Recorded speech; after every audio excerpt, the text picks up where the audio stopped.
Olá, meus irmãos, meus amigos, tudo bem com vocês? Bom, aqui quem está falando é seu irmão, Rogério, e eu estou muito grato por estar aqui novamente, falando com você, gravando este vídeo.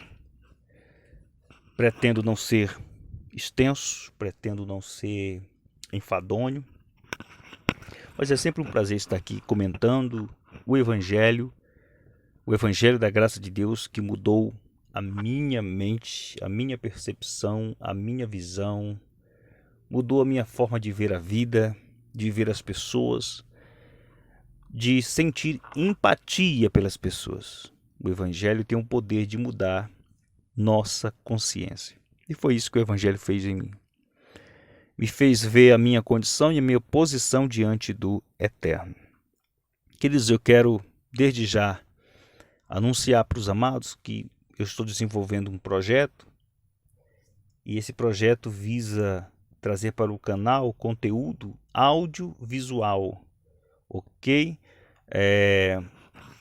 Eu até coloquei no meu status o logo chamado Pode Ouvir, onde estarei comentando trechos do Evangelho. Serão vídeos, áudios curtos, de no máximo 20 minutos, para não ser algo tão extenso e exaustivo. Eu tenho percebido que quando o vídeo é muito grande, geralmente as pessoas não assistem na sua totalidade e isso não é bom para a compreensão das pessoas. Então eu acho que algo rápido, objetivo, simples, direto, vai gerar um resultado maior. E eu quero dizer para os amados que eu tenho estado um tanto quanto ausente do canal por conta dos meus afazeres, das minhas coisas, e eu tenho estudado bastante sobre o Evangelho e assistido outros, outros irmãos, outras pessoas que também produzem conteúdos para o YouTube. Tenho visto muita coisa boa, muita coisa controversa, muito lixo, Muito lixo também tem sido produzido. Mas a gente tem que ter o bom senso de dar ouvidos ao que de fato tem coerência. E falando nisso, eu tenho me preocupado muito porque eu tive a oportunidade de aprender algumas coisas no meu início com pessoas que demonstravam uma sensibilidade muito grande, um compromisso com aquilo que estavam lendo no Evangelho. E que hoje estão tomando caminhos totalmente desconhecidos. E eu me preocupo muito porque quando a gente vai assistir os vídeos dessas pessoas, a gente vê as discrepâncias, sabe? Os absurdos que são ditos por tais pessoas em relação ao Evangelho. Por exemplo, eu estava assistindo um vídeo de uma pessoa onde ele disse que o Evangelho, ou seja, o Novo Testamento, foi montado para manter as pessoas na pobreza. Não vou citar o nome do abençoado, por ética, mas sem falar em outros temas, onde ele sugere que o Velho Testamento, a Bíblia dos judeus, na verdade são histórias fictícias criadas pelos próprios judeus para ensinar o seu povo sobre algumas coisas. Ou seja, segundo este abençoado, Moisés é um personagem fictício, Josué, Sansão, Davi, Em outro vídeo, eu estou citando aqui simplesmente os assuntos sem fazer a citação do nome, mas as pessoas que com certeza já assistiram estes vídeos vão saber exatamente de quem eu estou me referindo. Aonde ele fala em um dos seus vídeos que Deus faz acepção de pessoas, que Jesus faz acepção de pessoas sem se importar, ou seja, Jesus, segundo ele disse que foi enviado às ovelhas perdidas da casa de Israel, mas ele utiliza um argumento de que Jesus veio por eles e que o resto do mundo que se exploda. Gente, é desesperador, é triste. Eu fico com meu coração dilacerado, porque quem não era esse abençoado? E tantos outros, né? E que poderiam estar fazendo um bom trabalho. Quando eu digo um bom trabalho, estou me referindo à propagação do entendimento verdadeiro do Evangelho. O entendimento real. É tão bom você ler a Bíblia e entender exatamente o que a Bíblia está dizendo. E isso é possível quando você consegue discernir o contexto histórico, cultural, temporal, a audiência primária, né? Quando você entende esses pilares da exegese, da interpretação, cara, a Bíblia passa a ser um livro que faz todo sentido para você. Todo sentido. Mas quando você vê pessoas lendo a Bíblia e desfazendo da mesma, do seu conteúdo, é desesperador, é terrível,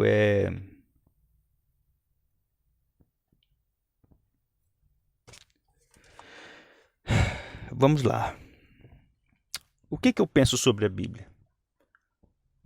A Bíblia é um livro de narrativas históricas, contém profecias cumpridas, diga-se de passagem, e todos os profetas que profetizaram para um público específico. Esse público não é nenhum povo além do povo israelita. Por que eu estou dizendo isso? Eu vou ler para você aqui um texto e você vai ver que o escritor da epístola, ele tinha esse entendimento que infelizmente não tem hoje o sistema religioso, a religião que se apropriou da Bíblia, do livro, né? Que compilou o chamado Novo Testamento e que transformou documentos em livros e não ensinou as pessoas a lerem esses documentos de forma correta. A religião ela tem o poder e ela fez isso por séculos e graças a Deus, não sei porquê, mas há um propósito de Deus em tudo isso. Pessoas do mundo inteiro estão conseguindo entender a Bíblia, lendo-a, compreendendo-a, aplicando aquilo que é essencial, aquilo que é transcendental em suas vidas e estão colhendo frutos para a glória do Criador. Mas a religião não fez isso. Ela usou a Bíblia para manter as pessoas sob o cativeiro, sob prisões mentais. Porque é isso que a religião faz. Todas as denominações, sem exceção alguma, todas elas se utilizam das Escrituras, interpretam a Bíblia de forma particular, não respeitam a contextualidade, a gente sabe disso, não respeitam as aplicações, as profecias, dentro do seu próprio contexto, do seu próprio tempo, aplicam para o povo hoje e assim as pessoas vivem sob o cativeiro da religião. Eu não tenho medo de dizer que a religião escraviza pessoas. Ela mantém pessoas sob prisões mentais. Mas veja, o que o escritor da Epístola aos Hebreus, essa carta foi escrita entre 64 e 66 da primeira era cristã, escrita para um público específico, os hebreus, que eram israelitas, que creram na mensagem do Evangelho, que creram no que Cristo fez na cruz, que foram instruídos em relação ao que Cristo fez, os benefícios espirituais que foram disponibilizados a eles. Veja o que este escritor vai dizer no capítulo 1, do versículo 1 ao versículo de número 4. Apenas 4 versículos. Eu vou ler aqui e vou comentar. Havendo Deus outrora falado muitas vezes e de muitas maneiras aos pais pelos profetas. Vamos falar aqui rapidamente. Havendo Deus outrora falado muitas vezes e de muitas maneiras aos pais, ou seja, de quem o escritor está falando? Se você considerar que o escritor dessa epístola era um israelita e escreveu essa epístola para os israelitas, então fica fácil, porque ao contrário do que a teologia moderna fala, de que essa epístola é uma epístola universal, basta você ler o texto que você vai ver que essa epístola não foi escrita para um público que não fosse israelita. Então ela não é universal. Viu? Como é fácil você entender o que você está lendo quando você respeita a sua contextualidade? Esta pessoa aqui escreveu esta epístola para israelitas. Então, esses pais aqui eram, na verdade, os antepassados deles.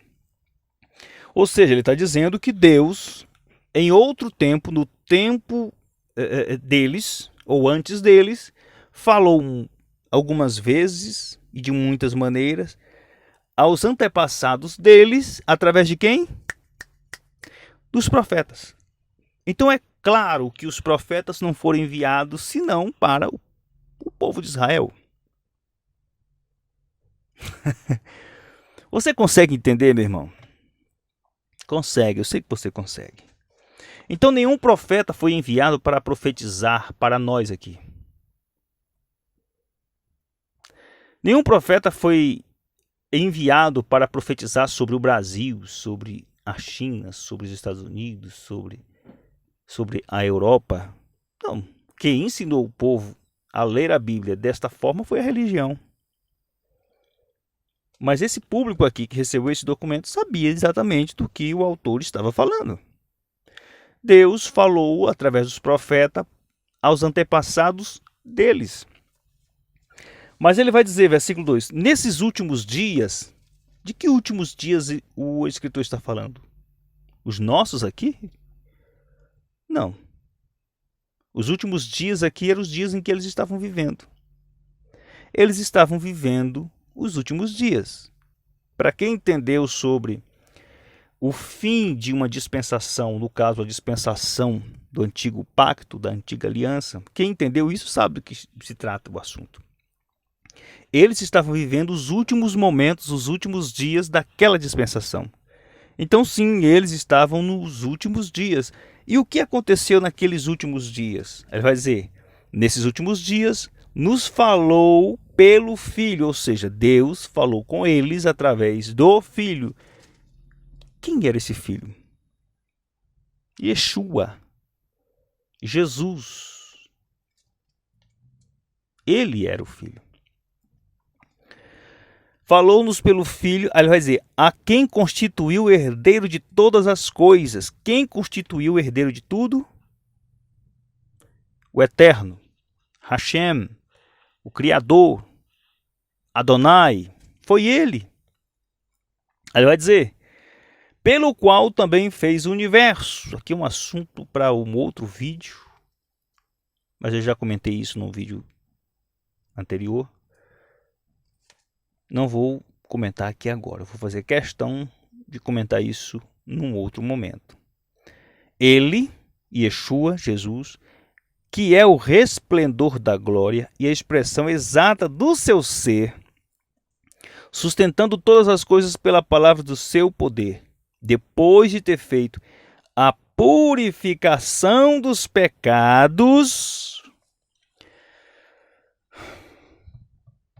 Olha, quando você lê isso aqui e você entende que aquele público que recebeu esta epístola sabia exatamente o que significava pecado, diferente do nosso conceito de pecado hoje, fica fácil você entender que eles, que estavam sob a estrutura de uma legislação, o que nós chamamos de lei, eles que estavam numa condição desfavorável em relação ao Eterno, eles que, segundo a lei, eram tidos como pecadores, como transgressores da lei, e por conta das transgressões, a transgressão da lei gerava maldição, eles que estavam debaixo das maldições, eles sabiam exatamente o que significava justificação.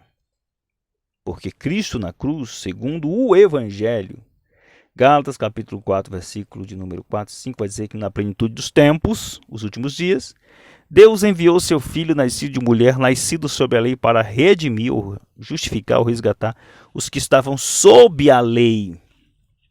Quem estava sob a lei? Aqueles que receberam a lei, aqueles a quem a lei havia sido imposta. E a lei foi imposta sobre quem? Sobre toda a humanidade? Não, sobre os israelitas.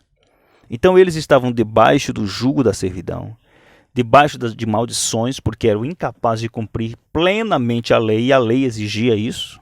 É só você ler Deuteronômio 28. Maldito todo aquele que não persistir em cumprir todas as coisas que estão descritas no livro da lei. Tudo significa tudo. Então eles eram incapazes de cumprir tudo. E por essa incapacidade, eles agora estavam numa situação desfavorável. O que Cristo fez? Purificou-os mediante o seu sangue. Eles foram purificados. Eles foram redimidos. Eles foram resgatados daquela condição de transgressores. É o que diz aqui. O apóstolo Paulo, quando ele escreve o Evangelho, ele dá para aquelas pessoas a certeza de quem eles eram mediante o que Cristo havia feito. Eles eram o quê, Rogério? Perdoados, redimidos, resgatados, sem pecado algum, porque Cristo na cruz removeu o pecado. Para remover o pecado, era necessário remover o quê?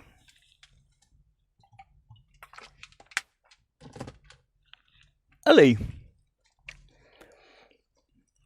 A lei. Quem diagnosticava o pecado? A lei. Tirando a lei, tirava também o pecado. Eu sei que isso não vai entrar na cabeça do religioso, mas eu vou dar uma dica para você. Leia o livro que você tem, tá bom? Leia esse livro aqui, você vai entender. Eles foram redimidos, eles foram resgatados. Na cruz, Jesus não só removeu o pecado, como removeu o que diagnosticava o pecado, como também estabeleceu a nova aliança. A nova aliança. Então, quando você entende a leitura a partir desse entendimento, você vê a magnitude, a leveza, a alegria daquelas pessoas que estavam recebendo essas informações.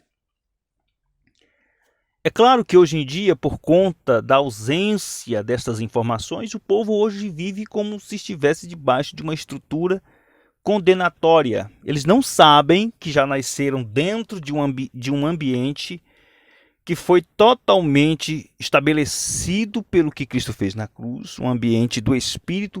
O apóstolo Paulo fala sobre isso no capítulo número 3 da segunda epístola aos Coríntios.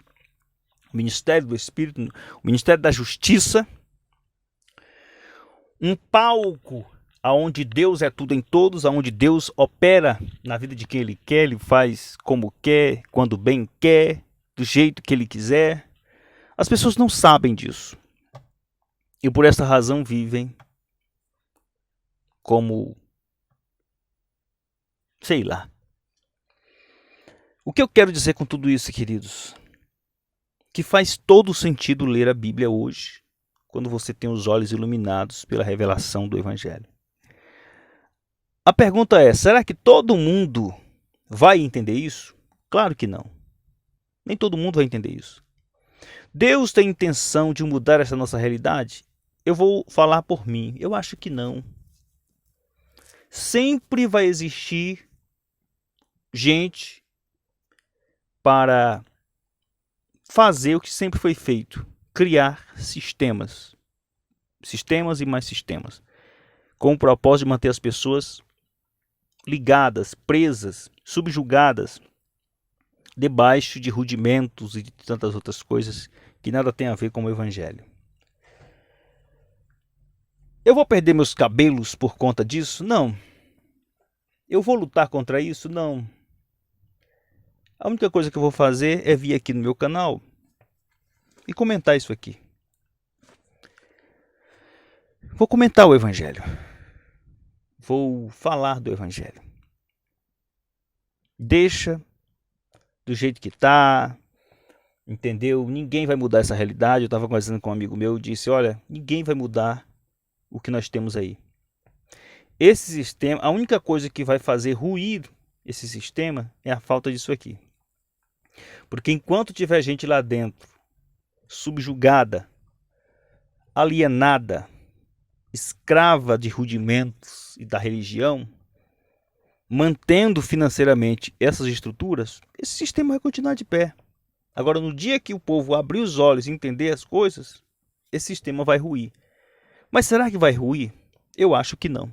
E Deus também não vai fazer. Deus não está preocupado com isso, queridos. Essa é a grande verdade. Deus não está nem aí para isso. Porque se tivesse, essas milhares de instituições não existiria. Já no tempo de Yeshua, de Jesus, já tinha isso. É só você olhar para a religião da época. Saduceus, fariseus, herodianos, zelotes e tantos outros grupos que compunham a religião, o sistema religioso judaico. E o que o Eterno fez? Nada. A única coisa que ele fez foi ter enviado um homem cheio do seu ruach, do seu espírito, para pregar sobre o reino de Deus. O reino veio, a glória de Deus é uma realidade na mente dos filhos de Deus. A nova aliança é a nova aliança pregada pelos apóstolos, pelo apóstolo Paulo, trazia consigo em seu conteúdo doutrinário todos os benefícios espirituais contidos nessa nova aliança. Estamos desfrutando de tudo isso hoje. 90% dos filhos de Deus hoje, principalmente os que estão dentro da religião, estão desfrutando de coisas que nem conhecem. Vão morrer, vão deixar esta existência, vão voltar para o lar celestial, sem saber, de fato, a sua condição e a sua posição hoje, mediante o que Cristo já fez há 2000 anos e que está aqui na Escritura.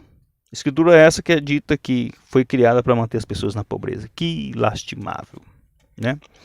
Mas eu quero desejar para você uma ótima tarde, um ótimo dia, ok? Que Deus continue iluminando a sua mente, meu irmão. Até o próximo vídeo, tá bom? Um forte abraço.